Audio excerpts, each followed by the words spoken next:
Welcome to New Hampshire's Business. I'm Fred Coker. Do the arts in New Hampshire help New Hampshire businesses recruit and retain employees? And can they boost the bottom line of New Hampshire businesses? Well, some business leaders think so. And here's some quotes. We believe that supporting the arts also impacts our bottom line. Companies that invest in the local arts community are also adding value to their enterprise. That's Arthur Sullivan, owner of Brady Sullivan Properties. And this, as a leader in human resources, I can easily point to the arts as a factor in recruiting and retaining associates to our company. That's Barbara Couch, president of Hypertherm, its Hope Foundation. And arts organizations and businesses have much that we can learn from each other. That's Tom Raffio, president and CEO of Northeast Delta Dental.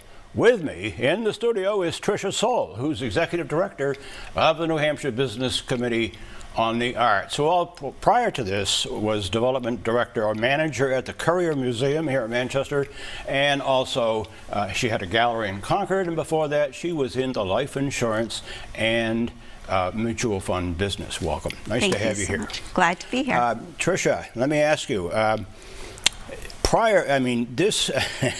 the Committee on the Arts, let me get my script here. The Committee on the Arts has become a real force in the state for the arts, and in fact, thanks in part to your efforts and that of your group, the arts have expanded in New Hampshire. But you have 80 members. Why not more?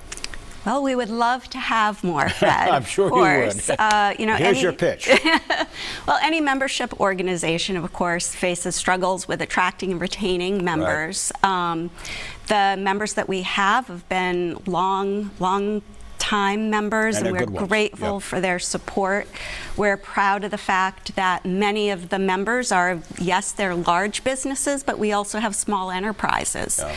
So, we are working to get out into the communities more and more, doing our artful networking events and some projects with technology. Now, this is what I really want to ask you about. Your group is using the technology called augmented reality to bring arts to more of us who might not visit a museum. Mm-hmm. So, augmented reality, definition for all of us, is the overlaying of computer-generated objects upon the real environment that you're looking at. And so, which in your case gives access to all the things we might not otherwise see. Briefly explain how you're using it. We've got several pictures here. Let's put the first one up. This is a room with an image on a screen. What are we looking at? So this is an artful networking event we did in collaboration with New England College. We did a project that featured artwork by their alums and students. So this is someone taking a photograph of an image that's being projected onto the wall from an iPad device that has the app on it. Interesting. Now, this next one is a large vase. It appears to be in this room, but it's really not. Correct. It's as you said, the 3D digital content that's laid over the real environment. And within the app, there's a camera function, so you can take pictures of people standing with artwork that's there in an augmented way. And so this is actually Cheryl McQuaid from TD Bank, yep. And the vase is object from the League of New Hampshire Craftsmen. Now this one is a group of people who are posing, but notice what's in the picture and what's not on the floor in front of them. Exactly. So there is a still life that was created by students at NHTI in 3D, and then it was converted into augmented reality. This is the group that helped to support it from TD. And that was a terrific project working with college students. And now my favorite, this one is a spider. Sitting at the Business Industry Association event, last year? It was a couple of years ago when we were actually awarded one of their community awards that we are grateful for. Dave Juvet is having lots of fun with this augmented reality glass spider created by artist Nathan Maycumber. Let me just wrap up by asking you, where do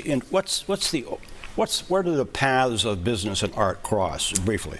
Well, I like to say that oftentimes arts and business are thought of as two separate and distinct things, and in fact, they actually have much more in common. Right.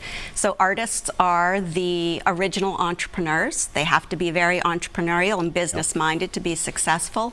And while arts and cultural organizations may be nonprofits, they have to function just like any other business. And businesses have to be creative. And businesses have to be creative. Tricia Soul, who is Executive Director of the New Hampshire Business Committee for the Arts, thank you.